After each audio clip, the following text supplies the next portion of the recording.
Nós queremos aqui acusar o recebimento de um telefonema do nosso irmão Ernesto, ou senhor Ernesto, que parabeniza a todos do programa e manda lembranças para o pastor Natanael. Muito obrigado pela sua lembrança e que nosso programa lhe faça bem. Pastor Natanael, uma pessoa que não quis se identificar, NQI, mulher, ela pergunta: nossa fé pode ser aumentada ou a fé não pode ser mensurada? A fé pode ser aumentada. Jesus notou nos seus contemporâneos pessoas que tinham uma grande fé e pessoas que não tinham praticamente nenhuma fé. E você sabia que em Lucas 17 e versículo 5, quem foi que pediu a Jesus que aumentasse a fé deles? Está no capítulo 17 de Lucas e versículo 5. Disseram-lhe então os apóstolos ao Senhor: acrescenta-nos a fé. Aqui está um grupo de homens, seguidores do Senhor Jesus Cristo, que deveria, pela convivência com Jesus, demonstrar maior grau de fé do que os demais. E eles sentiam que não tinham aquela fé tão grande que poderia e que deveriam ter. E Jesus então disse-lhes: se tivesses fé como um grão de mostarda, diríeis a esta moreira: desarraiga-te daqui e planta-te no mundo, e ela vos obedeceria. E qual de vós terá um servo a lavrar ou apacentar gado, a quem voltando ele do campo diga: chega-te e assenta-te a esta mesa? Então nós temos aqui nos versículos 5 e versículo 6, Jesus dizendo, ou mostrando aqui a Bíblia, que os discípulos quiseram mais fé. E Jesus declara que se tivesses fé como um grão de mostarda, poderiam fazer milagres em nome de Jesus. Pastor Natanael, uma pessoa que não quer se identificar, uma mulher NQI, ela faz uma pergunta bem parecida com essa primeira. O milagre depende da fé que temos em Deus ou ele faz porque ele quer? Acabamos de ler esse texto. Se tivesses fé como um grão de mostarda, diríeis a esta moreira: desarraiga-te daqui e planta-te no mar. Então é preciso que tenhamos fé para que Deus possa atuar em nossas vidas. Foi o que Jesus declarou: tende fé em Deus. E queremos dizer que o que está errado e que devemos ter cuidado com isso é o ensino moderno, segundo o qual nós devemos ter um tipo de fé da fé de Deus. Escute só. Tende fé da fé de Deus, significando que a pessoa deve ter um tipo de fé do tamanho da fé em Deus. Isso é heresia. Por quê? Porque se eu admito que Deus tem fé, eu preciso saber em quem ele tem fé. Aí teria que aceitar alguém que fosse maior do que o próprio Deus, de modo que a fé dele neste ser pudesse ser imitada por mim, que também, por sua vez, tivesse fé em Deus, do tipo da fé em Deus. Isso é ensino, repito, errôneo.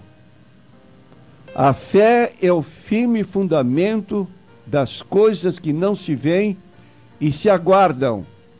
Versículo 6 do capítulo 11 de Hebreus. Aquele que se aproxima de Deus deve crer que Ele existe e que Ele recompensa as pessoas que o buscam. Então o milagre depende da fé que temos em Deus. Ele quer fazer, agora quer que tenhamos milagre, que tenhamos fé. Pastor Natanael, o Roberto, da Universal, ficou surpreso em saber que existe um programa chamado Consultando a Bíblia e que responde às perguntas das pessoas. Então, ele faz duas perguntas. Jesus, quando faleceu, ele foi para o paraíso imediatamente? E como e quando ele foi pregar às almas cativas? Senhor Roberto, ou irmão Roberto, Efésios 4, versículo 8 a 10.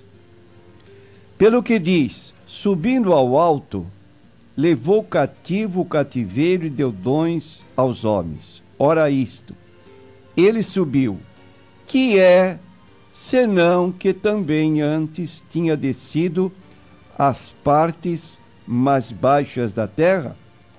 Aquele que desceu é também o mesmo que subiu acima de todos os céus para cumprir todas as coisas. Então aqui está dizendo que ele subiu e que ele desceu depois de levar o espírito ladrão arrependido, quando disse: Pai, nas tuas mãos entrego o meu espírito. Ele desceu ao Hades, região dos santos do Antigo Testamento, considerando que o Hades tinha duas divisões, conforme Lucas 16, 19 a 31. Um dos lados do Hades, mundo invisível dos mortos, lugar das almas, estava o seio de Abraão, o paraíso, que era conhecido como o céu dos judeus. Do outro lado, separado por um grande abismo, estava então o chamado inferno, para onde foi o rico.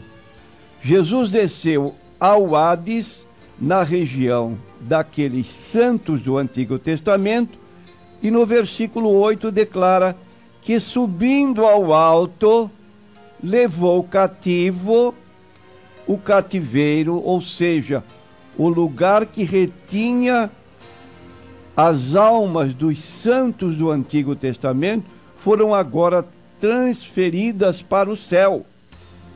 De modo que hoje dizemos que quando um crente morre, já não desce mais ao Seol ou ao Hades. Palavras no hebraico e no grego, significando o mundo invisível dos mortos, e não sepultura. Sepultura é o lugar do corpo. Mas aqui, Seol, Hades, onde Jesus esteve, ele levou então o espírito dos justos do Antigo Testamento. A nossa consulente Águida, ela nos mostra no livro de Lucas, Evangelho de Lucas 14, 33, no versículo 33, ela fala de renunciar tudo. A que tudo ele quer se referir? Neste capítulo 14 de Lucas, nós vamos encontrar o Senhor Jesus dizendo: qualquer de vós que não renuncia a tudo quanto tem, não pode ser meu discípulo. Isto significa que toda pessoa que se propõe seguir a Jesus Cristo precisa, em primeiro lugar, estar disposta a pagar o preço disso. Pagar o preço, você diria, dinheiro? Não. Precisa estar disposta à renúncia. Jesus declara que aproveita o homem ganhar o mundo inteiro e perder a sua alma. E convida as pessoas para segui-lo. E quando a pessoa, então, se dispõe a segui-lo, essa pessoa deve estar disposta a não colocar bens materiais, família, em primeiro lugar, antes do Senhor Jesus Cristo. Então é preciso que Cristo primeiro ocupe o lugar. Qualquer de vós que não renuncia a tudo quanto tem, não pode ser meu discípulo. Isso não significa que devemos abandonar tudo quanto temos, mas que tudo quanto temos deve ser colocado a serviço de Cristo e sob a sua direção. Também não queremos dizer que a pessoa entregue seus bens quando solicitada em determinadas reuniões de igrejas, quando se pede que faça um sacrifício. Cuidado com esse engodo. É que você não tenha seu coração nos bens materiais e que Cristo ocupe o primeiro lugar na sua vida. Isso é o que Jesus está dizendo aqui. Renunciar no sentido de colocar as coisas seculares em segundo lugar e Jesus Cristo em primeiro lugar na vida.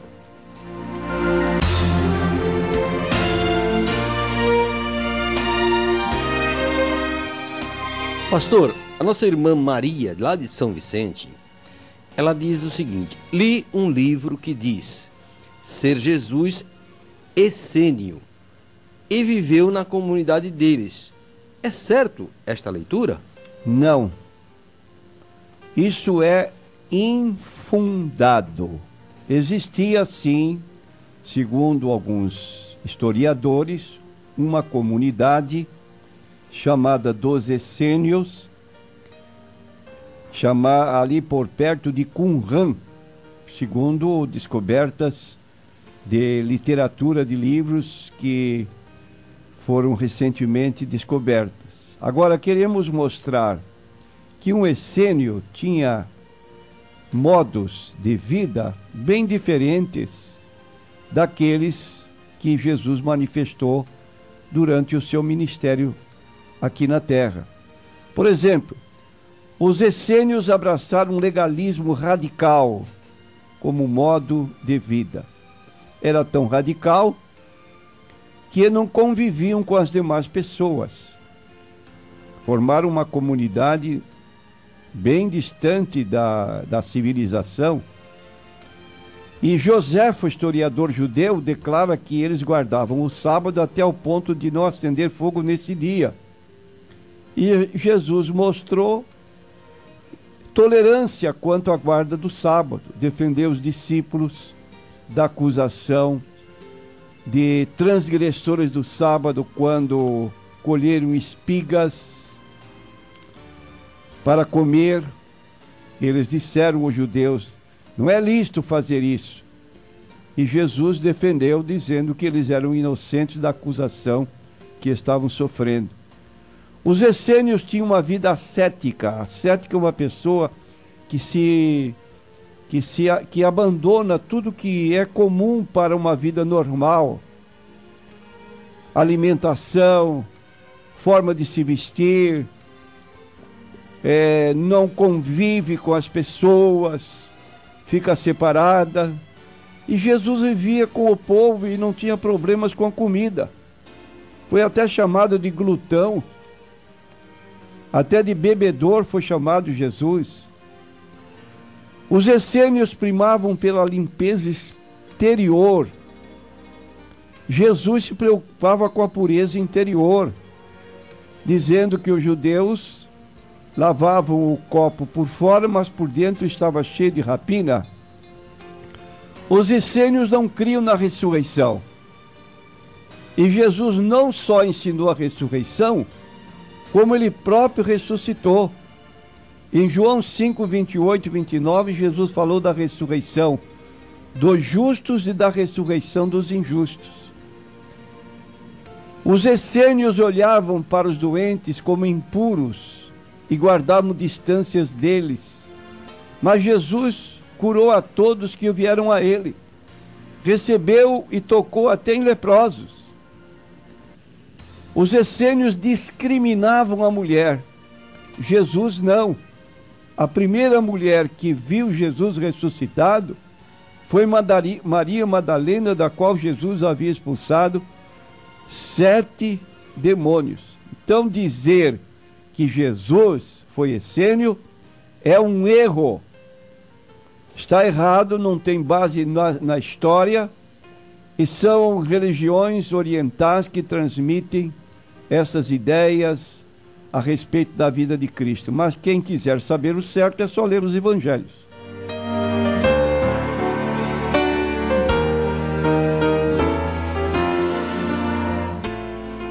O Rodrigo de Cubatão, pastor, ele pergunta: João Batista e Elias eram a mesma pessoa? E ele cita o livro de Mateus 11, de 10 a 14. Vamos ler o livro de Mateus 11, 10 a 14. Diz assim o texto sagrado: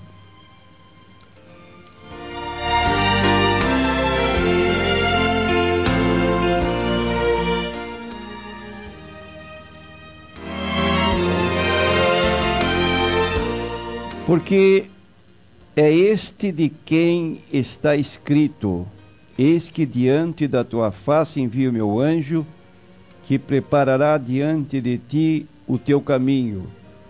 Em verdade vos digo que entre os que de mulher têm nascido, não apareceu alguém maior do que João o Batista, mas aquele que é menor no reino dos céus é maior do que ele.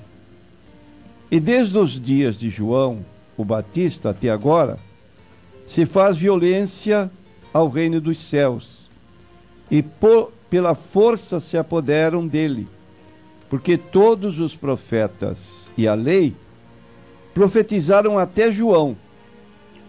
E se quereis dar crédito, é este o Elias que havia de vir.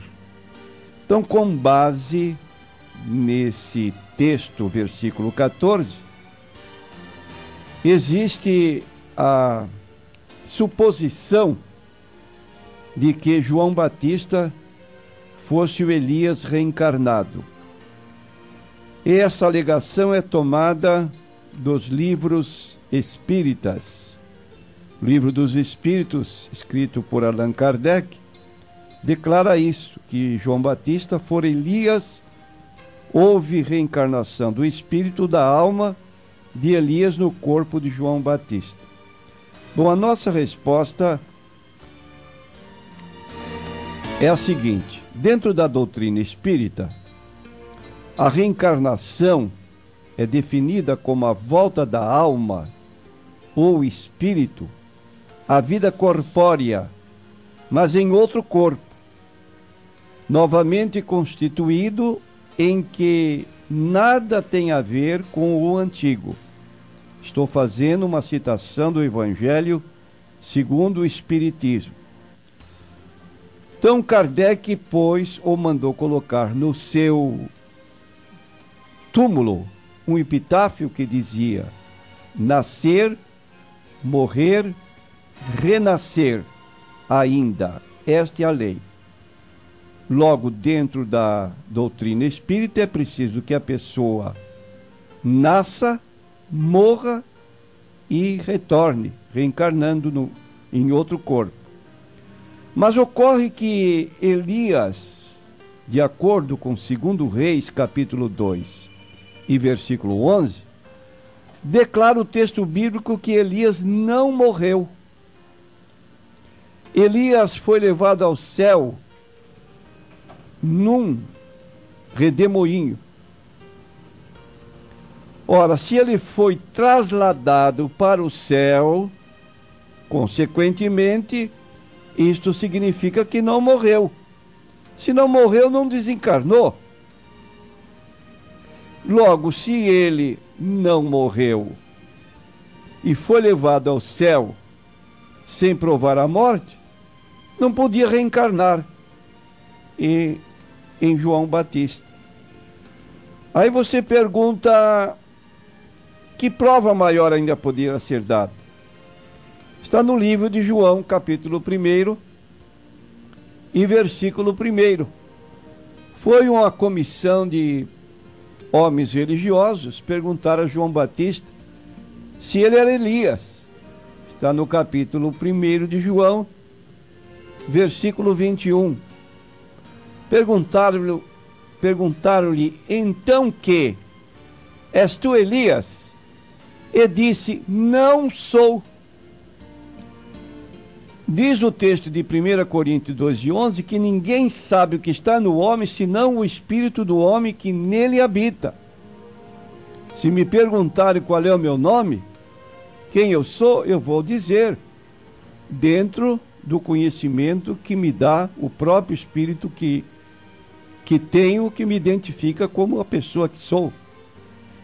E Elias foi interrogado. Aliás, João Batista foi interrogado, és tu Elias? E ele declarou claramente, não sou. Então você pergunta como é que fica esse texto de Mateus 11:14, se quereis dar crédito, é este Elias que havia de vir. Nós queremos dizer que o ministério profético de João Batista se identificou, foi igual ao ministério profético de Elias. Como podia ter ocorrido isso? Você vê um Elias sendo perseguido por Jezabel, mulher de Acabe, rei. Você vê João Batista perseguido por uma mulher que não era chamada mulher Herodias, que não era mulher de Herodes. Você vê Elias fugindo de Jezabel, que ameaçou matá-lo, e vemos a mulher de Herodes, Herodias, mandando matar João Batista e tirar-lhe a cabeça, como aconteceu. Então, ministério profético, não sendo a mesma pessoa. Pastor Natanael, a nossa consulente Alice, ela nos cita aqui no Evangelho de João 5, uma pergunta interessante e curiosa. O anjo que descia no tanque de Betesda era real ou crendice daquela época? Era crendice, numa base histórica fidedigna que dê margem a entender-se que realmente havia um anjo que descesse em determinada época para dar saúde aos que estavam ali junto ao tanque de Betesda.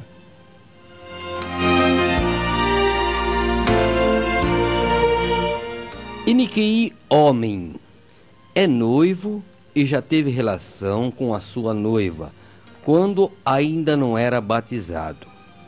Agora que já batizou, continua tendo relação sexual com ela. Isto é, pecado? Pergunta ele. O que deve fazer?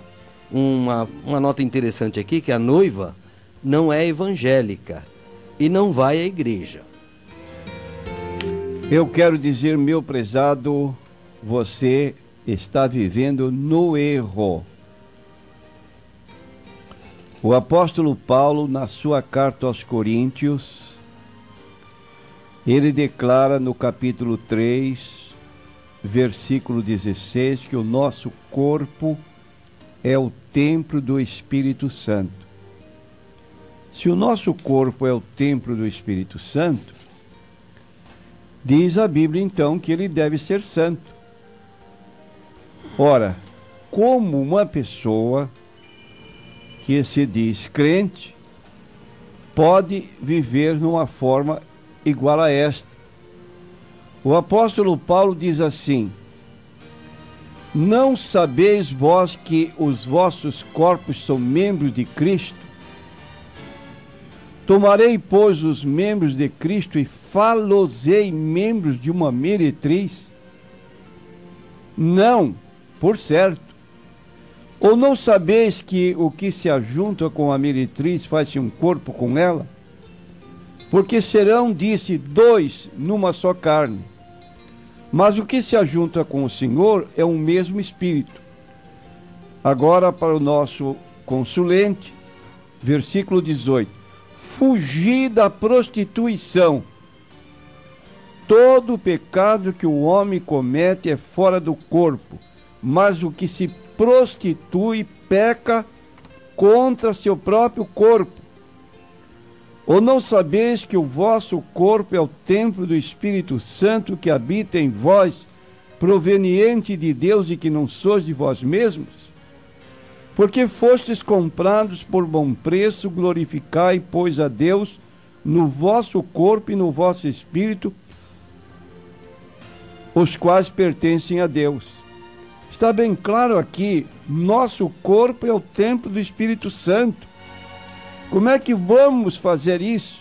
Juntar a uma jovem que não é a própria esposa e viver nesse relacionamento como se tratasse de marido e mulher quando não estão legalmente casados? Colossenses, capítulo 3, versículo 5, Paulo recomenda para os que se dizem crentes: mortificai, pois, os vossos membros que estão sobre a terra, a prostituição, a impureza, a afeição desordenada, a vil concupiscência e a avareza. Então, o que eu recomendo para você? Recomendo para você é que você tome a deliberação de casar-se com esta jovem e viver uma vida normal como um cristão. Do contrário, você vai para o inferno, mesmo dizendo que é crente.